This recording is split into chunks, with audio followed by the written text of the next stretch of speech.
Ayol turmushga chiqqandan keyin erini rozi qilish ota-onasini rozi qilishdan ustun turadi. O'zi ota-onani rozi qilish eng katta ishlardan, lekin ayolni vazifalari ichida erni roziligi birinchi turadi. Er rozi bo'lsa, keyin xotin jannatga kiradi. Er rozi bo'lmasa, xotin jannatga kira olmaydi. Nasihat kor qilmasa, vahjuruhunna degan Alloh.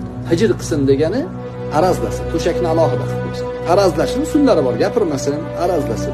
Arazlashda erkak kishi masalan g'urur qiladi. Erkak kishi arazlagandan keyin borib xotinidan kechirim so'ramaydi. Asa so'ragisi keladi-yu, so'ramaydi. Kutadi uni kechirim so'rashni. O'sha uchun xotinlar ham kechirimni uzaytirib yubormasin. Erkakni qiynamasin.